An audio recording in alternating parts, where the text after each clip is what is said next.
LPSK ini anak bungsunya reformasi karena dia lahir paling belakangan, di mana ini menjadi bagian dari reformasi terutama dalam bidang hukum. Tetapi lebih khusus lagi, sebagai pihak yang paling dirugikan, korban. Nah, korban ini harus mendapatkan perhatian dari negara. Intimidasi sih selama ini ya paling lewat chat, surat gitu. Tapi ancaman fisik yang real, alhamdulillah belum pernah. LPSK yang diperkuat, karena layanannya selama ini sudah kita lakukan. Jadi tinggal menindaklanjuti aja Pak, tinggal ya, meneruskan ya, tambah anggaran LPSK, perkuat secara kelembagaan.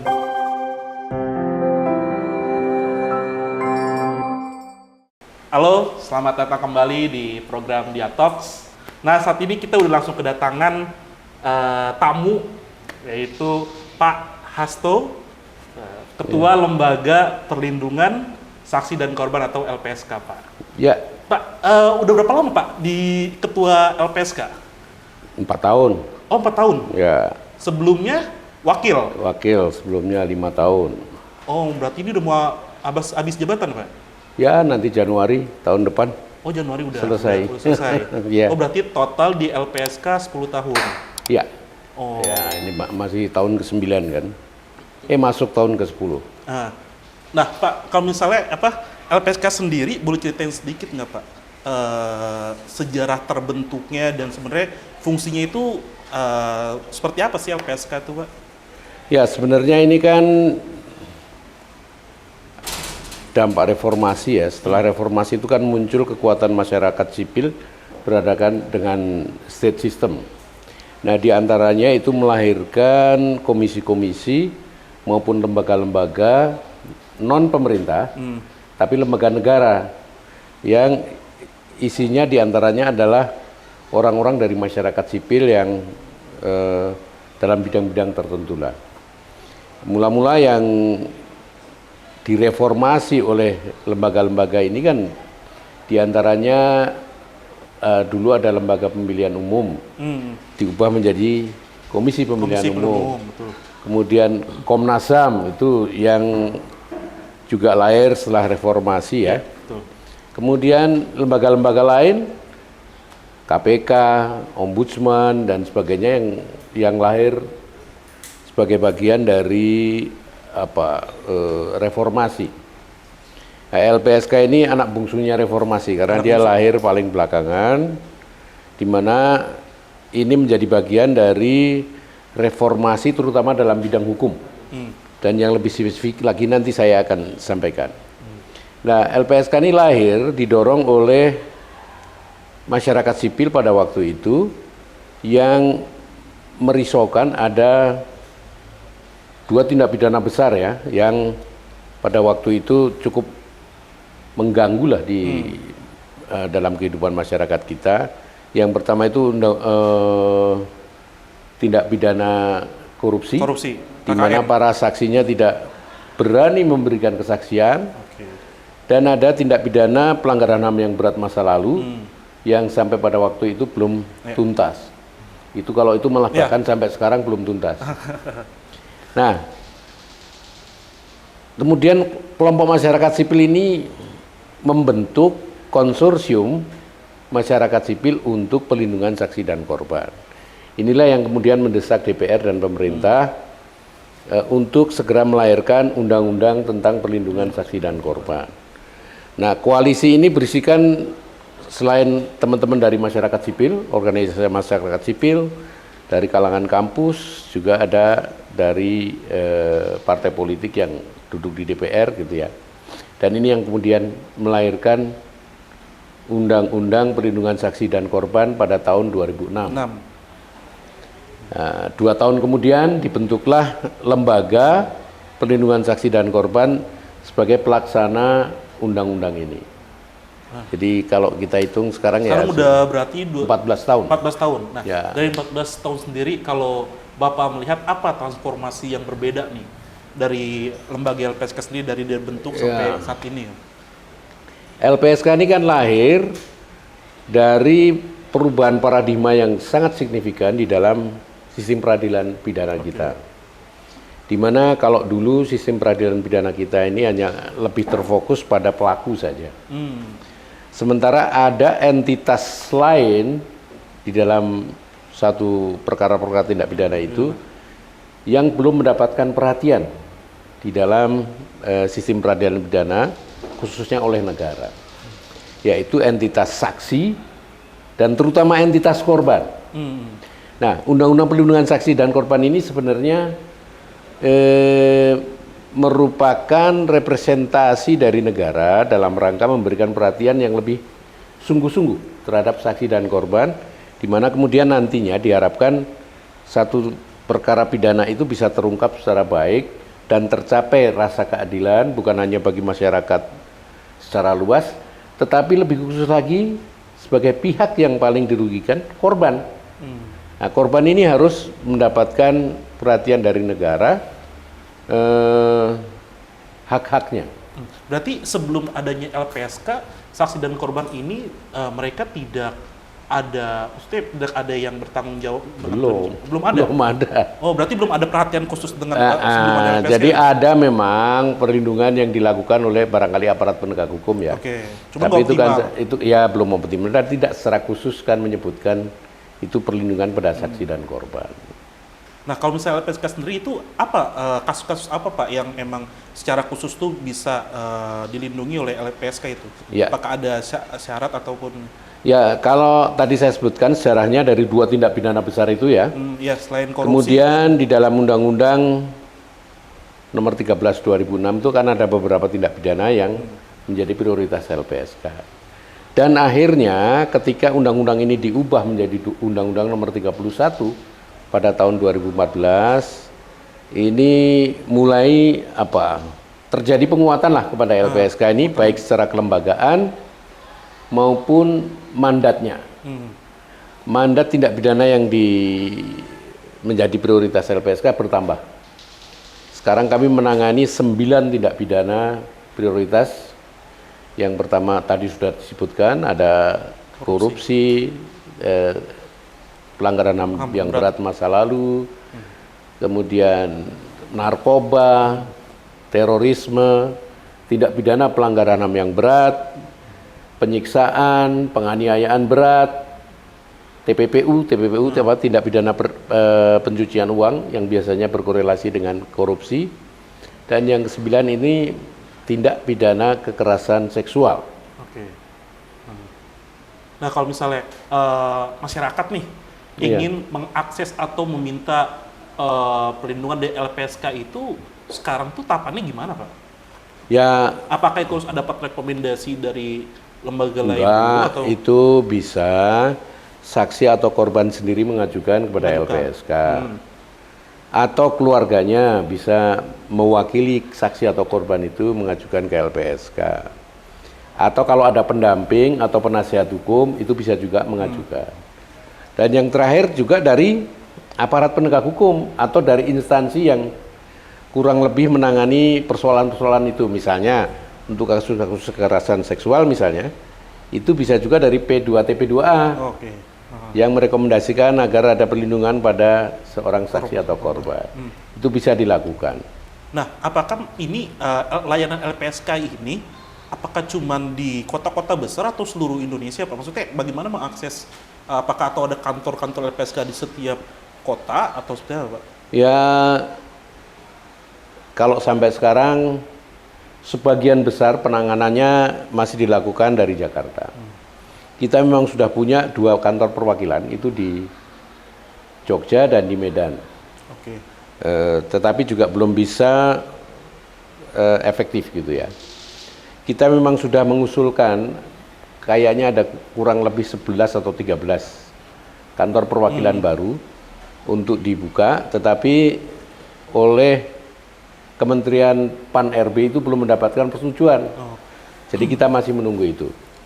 Nah, yang dilayani oleh LPSK itu ya seluruh Indonesia. Nah, tapi gini Pak, bagaimana mekanisme, misalnya ilustrasinya gitu ya. Misalnya ada korban ataupun saksi tinggalnya misalnya di Kalimantan gitu. Nah, mereka itu mengajukan ke LPSK misalnya, dan apa yang langsung diakses oleh korban itu apa Pak biasanya? Ya, biasanya kan mereka mengajukan permohonan ya. Ah. Itu kita periksa apakah sudah memenuhi syarat-syarat sebagai permohonan. Jadi itu kan dituntut ada syarat formil maupun syarat material. Syarat Apa formil aja tuh, itu Pak, formilnya? kurang lebih yang berkaitan dengan identitas dia. Oke. Administratif lah ya. Umur, jenis kelamin, agama barangkali ada. Kemudian pekerjaan gitu ya. Ya itu biasanya dilampiri KTP atau KK gitu.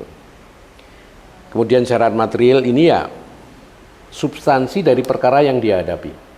Itu biasanya dituangkan dalam satu kronologi dan itu dilampirkan di dalam surat permohonan.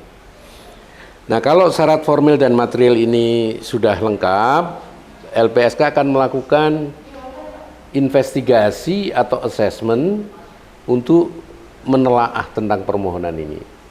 Untuk melihat apakah yang bersangkutan memang layak mendapatkan perlindungan dari LPSK.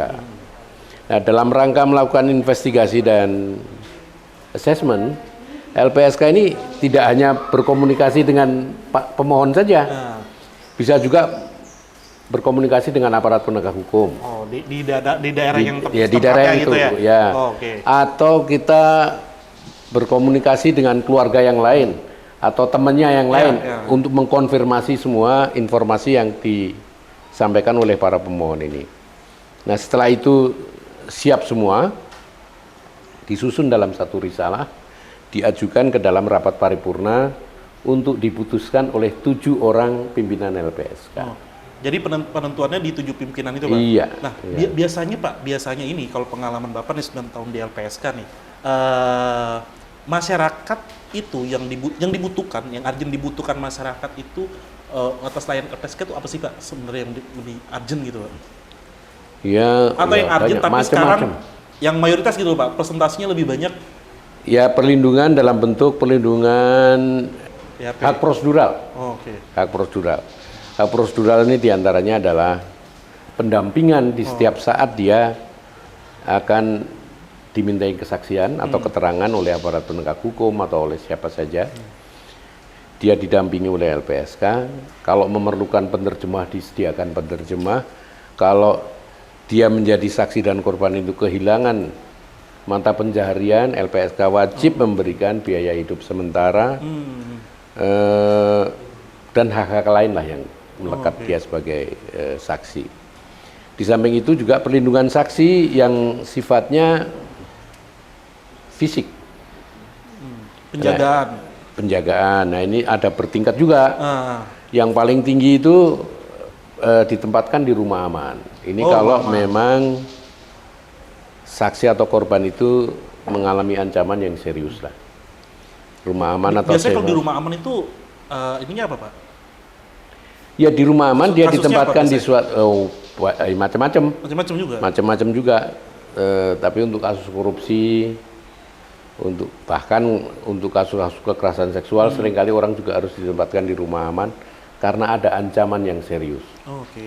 Nah, seseorang yang ditempatkan di rumah aman itu sedikit banyak akan kehilangan kemerdekaannya. Iya, betul. Karena dia menjadi tidak leluasa untuk berkomunikasi dengan Disolir ya Pak ya? saudara, ya sedikit agak Agak diisolir lah. disolir. Tapi bukan sama sekali diisolir karena sebenarnya masih bisa berkomunikasi dengan Keluarga. saudara atau temannya sepanjang itu sepengetahuan LPSK. Hmm. Dan nanti diatur oleh LPSK bagaimana cara ketemunya, Oh. waktunya, tempatnya itu diatur oleh LPSK dan dia tetap dalam pengawalan. Oh. Ada berapa banyak Pak rumah aman di Indonesia? Kalau rumah aman sedikit yang kami punya ya, sedikit itu dalam artian yang rumah aman yang permanen. Tetapi kalau kita sekarang lebih banyak memanfaatkan rumah aman yang sifatnya mobile, Oh, oke. tidak permanen statis. Ini gitu berarti kan. kayak, saya ngebayangin saya itu rumah aman kayak yang di film-film gitu Pak ya? Jadi disolir, Ya, terus ada dijagain ya, gitu-gitu Pak? sedikit banyak begitu. Nah, Berarti itu orang nggak boleh dikasih tahu Pak ya tempatnya di mana? nggak boleh. Bukan rumah aman berarti Pak? Nanti rumah tidak aman itu.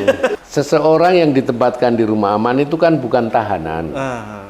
Jadi ya LPSK wajib memberikan rasa nyaman dan sebagainya. Nah, untuk penempatan orang di rumah aman tentu saja ini harus disediakan entertainment, Semua aksesnya ya kira-kira dibuat senyaman fasilitasnya mungkin, lah Pak. Ya dibuat senyaman mungkin agar dia tidak merasa sebagai, loh saya ini saksi dan korban kok. Tapi durasi itu Malah berapa lama, Pak?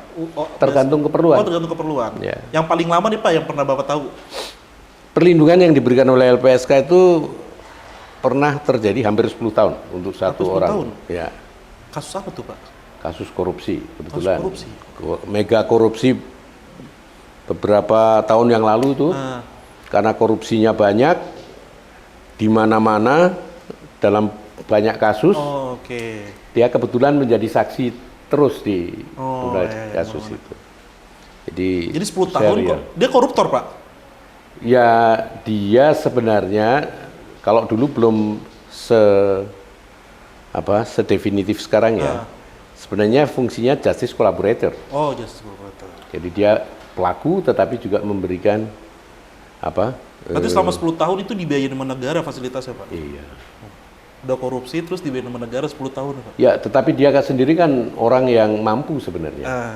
Ya LPSK hanya menempatkan dia di rumah aman saja. Nah, kalau saya pertanyaan gini, Pak.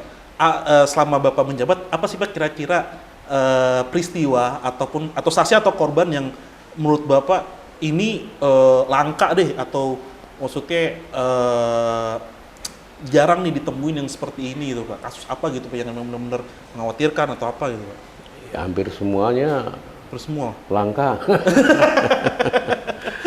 Karena ya sebelum saya masuk ke LPSK itu juga tidak membayangkan lembaga ini bakal menangani hal-hal yang seperti itu.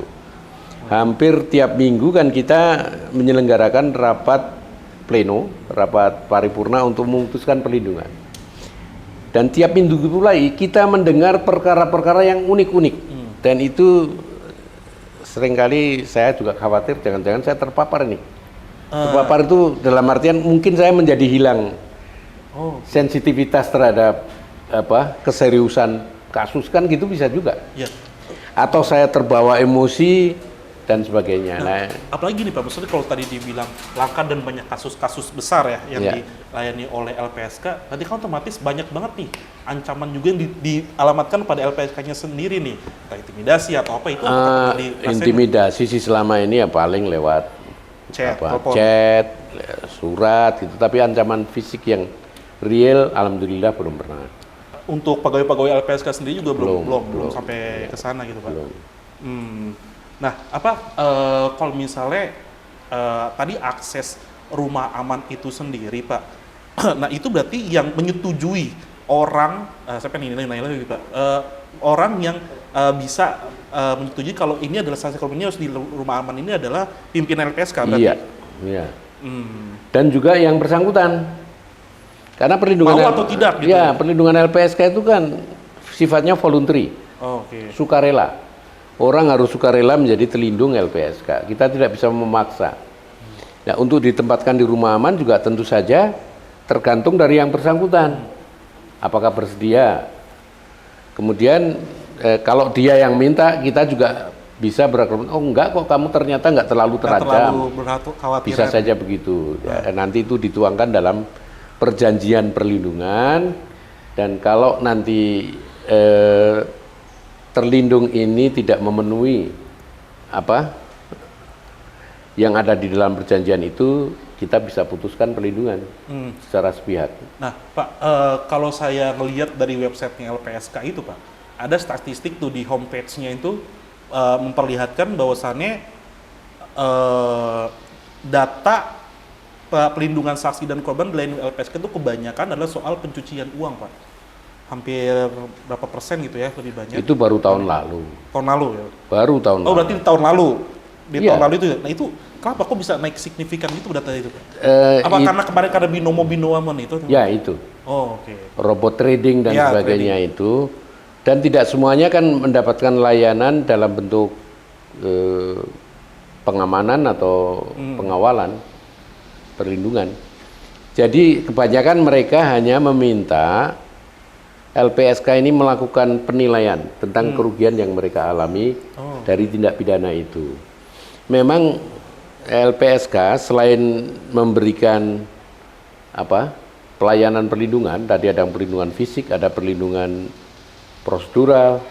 Itu juga memberikan bantuan dalam bentuk rehabilitasi medis, rehabilitasi psikologis maupun rehabilitasi psikososial. Kalau psikososial ini LPSK berupaya agar korban maupun keluarga korban ini tetap bisa survive secara sosial, ekonomi maupun spiritual setelah mengalami suatu tindak pidana.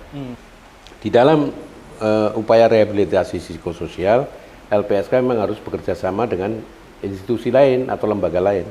Oleh karena itu LPSK bekerja sama dengan instansi pemerintah, baik di pusat maupun di daerah, lembaga-lembaga lain, non-pemerintah, itu juga banyak. Dan kita juga bekerja sama dengan lembaga-lembaga filantropi. Untuk membantu membuka juga kerja sama filantropi. Juga lembaga-lembaga yang memberikan pelatihan keterampilan. Supaya korban maupun saksi maupun keluarga korban itu bisa nanti survive. Kalau kehilangan pekerjaan kemudian bisa bekerja kembali gitu. Nah Pak, saya kemarin baca kalau misalnya pasca pengeboman Bali tersebut LPSK dituntut untuk memberikan anggaran untuk para saksi dan korban gitu Pak. Dan juga ini adalah pertanyaan saya ada satu, dan kedua adalah saya baca artikel bahwasannya petinggi di LPSK itu mengeluhkan soal anggaran sebenarnya gitu di LPSK sendiri. Dan juga saya tadi secara Bapak jelasin itu LPSK sebenarnya kan ini fungsinya sangat krusial juga gitu untuk saksi korban, bukan cuma saksi korban itu juga sampai tadi memperkerja haknya, fasilitas segala macam gitu. Nah, itu seperti apakah cukup budgeting yang emang diinin LPSK ataukah emang apa? Ya sebenarnya kalau bicara tentang anggaran untuk layanan pada saksi dan korban itu kan sifatnya unlimited sebenarnya.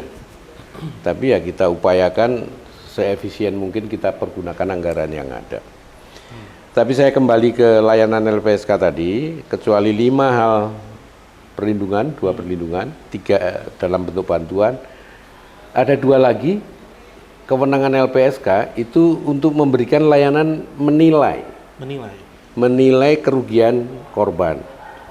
Nah, korban ini bisa menuntut ganti rugi kepada pelaku, yaitu yang disebut restitusi.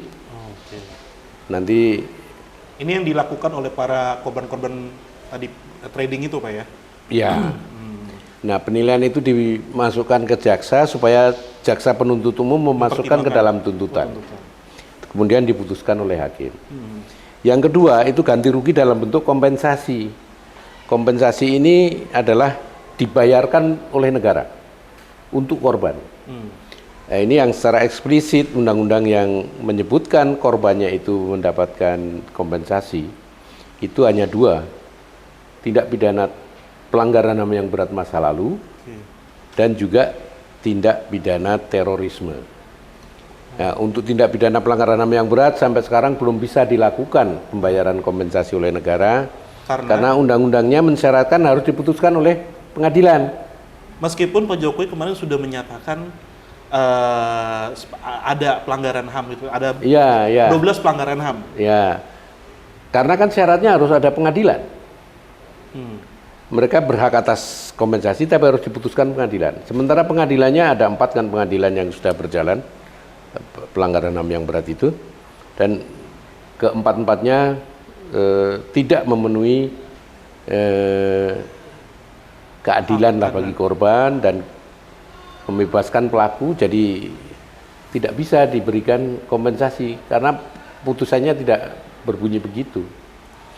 Tapi pasca Pak Jokowi berikan statement mengakui ada 12 pelanggaran HAM ini, bagaimana langkah LPSK untuk merealisasikan ucapan Pak Jokowi? Ya, itu kan Pak Jokowi kemudian menunjuk Menko Polhukam untuk menindaklanjuti, mengkoordinir ya. Ada 17 KL atau apa? Kementerian dan lembaga yang akan dilibatkan dalam upaya pemulihan terutama kepada para korban. Sementara kalau LPSK sebenarnya sih sudah melakukan itu sejak tahun 2012. Upaya pemulihan pada korban ya. Sejak 2012 itu kita sudah melayani korban-korban pelanggaran HAM yang berat di masa lalu, terutama korban peristiwa 66-65, Oke.